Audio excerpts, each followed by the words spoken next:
नमस्कार दोस्तों, मेरा नाम है आयुष रैना। अगर आप कैलेंडर देखें और ये देखें कि यूपीएससी मेंस का जो एग्जाम है वो 2026 में कब होने वाला है, तो आपको तारीख नजर आएगी 21 अगस्त 2026 को एग्जाम है। मतलब exam will start from then. That means आप कह सकते हो कि आपके पास 365 से ज्यादा डेज बचे हैं। लेकिन यूपीएससी की तैयारी में ना things are actually closer then they appear, और खास तौर पे मेंस एग्जाम की तैयारी में। Let me paint a picture for you. आप अगर अभी तैयारी स्टार्ट कर रहे हैं या कुछ महीनों से तैयारी कर भी रहे हैं, तो आपका एंड गोल क्या है? क्या आपका एंड गोल प्रीलिम्स क्लियर करना है? Of course not. क्या आपका एंड गोल इंटरव्यू में बहुत अच्छे मार्क्स लाना है? हां, एक कंपोनेंट है, पर ये एंड गोल नहीं हो सकता है। This is a stepping stone. One most important thing you have to make sure is that I am able to complete a 3-hour test with above average answers, meeting the demand of the questions,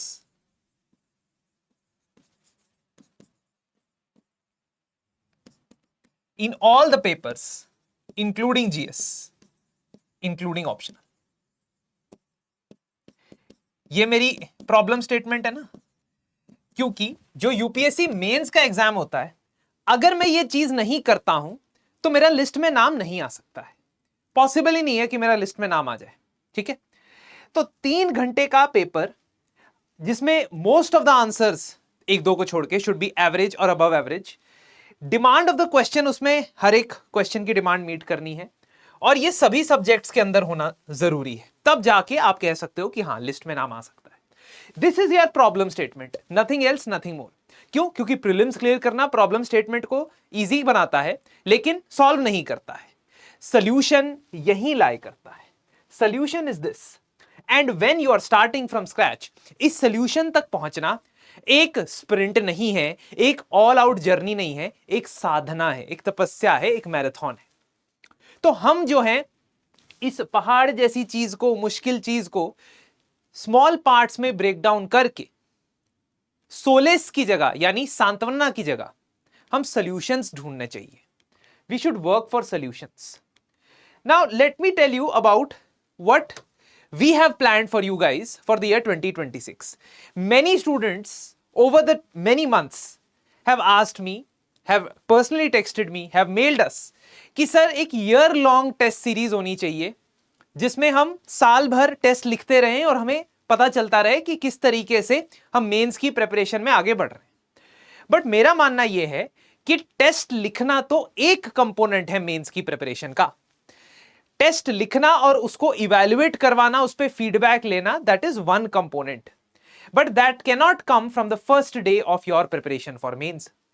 इसीलिए एक ऐसा programme बनाया जाए जिसके अंदर आपको content भी मिले, जिसके अंदर आपको मेंटोरशिप यानी कि गाइडेंस भी मिले मेरे से, एंड डायरेक्टली मेरे साथ एक आपका कनेक्शन बने जिसमें मैं आपसे डायरेक्टली कस्टमाइज्ड फीडबैक के तौर पे आपकी प्रोग्रेस को मॉनिटर कर सकूं। तो इसी वजह से what we have decided is we are bringing this particular program. ये प्रोग्राम है साधना, और अल्टीमेटली आप लोगों की साधना के साथ, मेहनत के साथ, डेडिकेशन के साथ इसमें हमारा भी बहुत ज्यादा मेहनत जुड़ी रहेगी। रीजन बीइंग कि ये सिर्फ टेस्ट सीरीज नहीं है। टेस्ट सीरीज का शेड्यूल मैं आपके साथ शेयर करूंगा। The test series will go on for a year long, but most importantly along with test आपको मेंस ओरिएंटेड हर एक जीएस सब्जेक्ट का कंटेंट मिलेगा, स्पेसिफिकली मेंस ओरिएंटेड कंटेंट। ठीक है, प्रीलिम्स की फैक्चुअल नॉलेज भी जरूरी है, लेकिन मेंस के आंसर्स के हिसाब से, प्रीवियस ईयर क्वेश्चंस के हिसाब से क्यूरेटेड जो कंटेंट है, that is very important. Secondly, आपको इसमें 16 टेस्ट्स मिलेंगे। शेड्यूल वैसे आपके साथ शेयर हो जाएगा, but starting from 7th of September, every fortnight you will be writing a test. तो आपके साथ एडवांस्ड में शेड्यूल शेयर है। हर 15 दिन के बाद आप एक टेस्ट लिखेंगे, और वो जो टेस्ट का सिलेबस है वो तैयार करने के लिए पहले से ही आपके पास कंटेंट मौजूद होगा। ठीक है, इसके साथ साथ आपको during the entire month one session will be conducted every month, हर महीने एक सेशन कंडक्ट होगा जो एक लाइव आंसर राइटिंग सेशन होगा। दैट मीन्स बिल्डिंग ब्लॉक्स आपके तैयार किए जाएंगे। It is not as if आपको टेस्ट फेंक दिया आपके ऊपर और आपसे 20 आंसर निकलवाए, नहीं। 4 to 5 क्वेश्चंस हम एक ही सेशन में एवरी मंथ अकॉर्डिंग टू जिस टॉपिक्स का टेस्ट है वो उठाएंगे, क्वेश्चन को ब्रेक डाउन करना सीखेंगे और लाइव क्लासरूम के अंदर आंसर लिखने के ऊपर काम करेंगे। And this is something that we are doing in other batches as well. This is something that I have initiated कि यहां पे भी हम इस तरीके से लाइव आंसर राइटिंग को क्वेश्चन के साथ आपके साथ आंसर लिखूंगा मैं।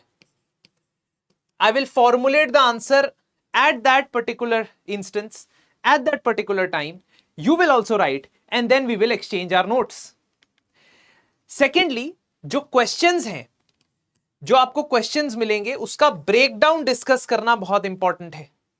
तो अगर कोई क्वेश्चन रेयर अर्थ मिनरल्स के डिस्ट्रीब्यूशन के बारे में है तो उसमें मिनिमम क्या क्या रिक्वायरमेंट है ये मैं कम्युनिकेट करता रहूंगा आपसे during those sessions, which is very very important.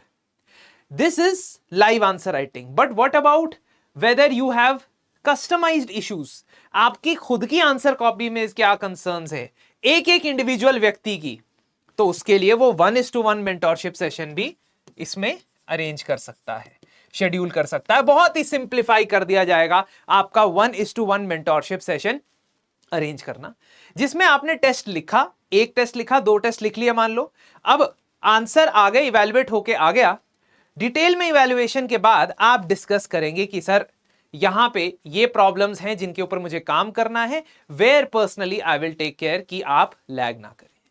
तो apart from the live answer writing sessions which will be conducted, आपका 1:1 मेंटोरशिप का भी ध्यान मैं रखने वाला हूं इस पर्टिकुलर प्रोग्राम के अंदर। और तो और it's not about model answer. Model answer के पीछे भागने का मतलब ही नहीं है। अब मैं आपको बोलूं कि मॉडल आंसर्स ही आपको आंसर बताएंगे क्या लिखना है, नहीं। Until unless you have a blank sheet of paper and you have to create that answer, it will never be like a model answer. It should never be like a model answer. It should be according to the requirements of the question, according to the demands of the question. इस चीज को build करने के लिए हम आपके साथ रहेंगे। And not only that, ये इवैल्यूएशन है, डिटेल्ड इवैल्यूएशन मिलेगा। डिटेल्ड इवैल्यूएशन आपको प्रोवाइड होगा जिसमें अगर कोई क्वेश्चन है, जहां भी जैसा भी लिखा है आपने, डज नॉट मैटर, आपको बताया जाएगा कि आपको किन एरियाज पे फोकस करना है while answering a particular type of question, ताकि आपकी टाइपोलॉजी भी रिजॉल्व हो जाए। और तो और आपको इस तरीके से कुछ 1 पेजर नोट्स भी मिलेंगे, जैसे ये एथिक्स के अंदर tolerance is a particular topic. अभी आपको शायद दिख नहीं रहा होगा, मैं जूम करना चाहता हूं बट जूम हो नहीं रहा है। तो एक पेज के अंदर आपको सभी कीवर्ड्स और सभी डेफिनेशन वगैरह मिल जाएंगे, खासतौर पे एथिक्स में बहुत काम आता है। We'll also discuss frameworks. तो जैसे साइबर अटैक्स के ऊपर कई बार सवाल आता है GS3 में, और 2013 में, 19 में, 20 में, 21 में, 22 में ये डोमेन से सवाल आया है, तो हम टाइप्स ऑफ साइबर अटैक के लिए एक फ्रेमवर्क ही रट के चले जाएंगे ताकि हमें पता चल जाए कि क्या क्या टाइप के साइबर अटैक है। This is prized framework. ऐसे बहुत सारे फ्रेमवर्क्स मैंने बनाए हैं सो दैट क्विकली रेप्लिकेट किए जा सके आंसर्स के अंदर। प्लीज अंडरस्टैंड कि ये जो जितनी भी चीजें हैं ये आपको मेंस टेस्ट सीरीज के साथ मिल रही हैं। That means total 16 tests are there which you will write, but along with those 16 tests, along with the fortnightly tests and sessions, you'll get all these things. तो आपका मेंस का सारा मामला 1000 number 1000 marks GS 1 2 3 4 is completely sorted है। अगर आप इस particular programme में इंटरेस्टेड हैं तो हमारी वेबसाइट पे जा सकते हैं। वेबसाइट पे जाके आप जब भी एंटर करेंगे वहां पे या एनरोल करने की कोशिश करेंगे, एनरोल करने से पहले आप एक कोड का प्रयोग कर सकते हैं जिस कोड का नाम है स्लीपी ग्रेट। ठीक है, if you are doing this from 12th to the 16th of August, you can use this code। क्यों? क्योंकि स्लीपी क्लासेस का फाउंडेशन स्थापना दिवस मनाया जा रहा है, 15 अगस्त के साथ ही कोइंसाइड करता है, तो 23% डिस्काउंट आप अवेल कर सकते हैं। If you want any other information about the particular course, कोई भी आपका डाउट रह गया हो, वैसे मुझे नहीं लगता है क्योंकि मैं आपको सब कुछ एक्सप्लेन कर चुका हूं किस तरीके से ये प्रोग्राम रन करेगा, और आपकी जर्नी को इजी बनाने के लिए मेरी कोशिश रहेगी। तो ये जो चीजें हैं, ये अगर आप क्वेरी करना चाहते हैं कर सकते हैं, हमारे नंबर पे फोन कर सकते हैं। मेंस से जुड़ी और इंपॉर्टेंट चीजें समझने के लिए हमारे साथ बने रहिए, लेकिन प्रॉब्लम स्टेटमेंट को हमेशा याद रखिए। मुझे किसके केपेबल बनना है? मुझे इंटरव्यू में बढ़िया बढ़िया आंसर देने हैं, मे बी मुझे प्रीलिम्स निकालना है, हाँ of course, but most importantly मुझे ये करना है। अगर मैं ये नहीं करता हूं, बाकी सब चीजें कर लेता हूं, कोई फायदा नहीं है, ठीक है। अगर मैं सिर्फ ये करता हूं, बाकी चीजों में मैं थोड़ा सा लैग कर जाता हूं, तब भी लिस्ट में नाम आ सकता है। That is why this is very important, and I take your leave. Thank you.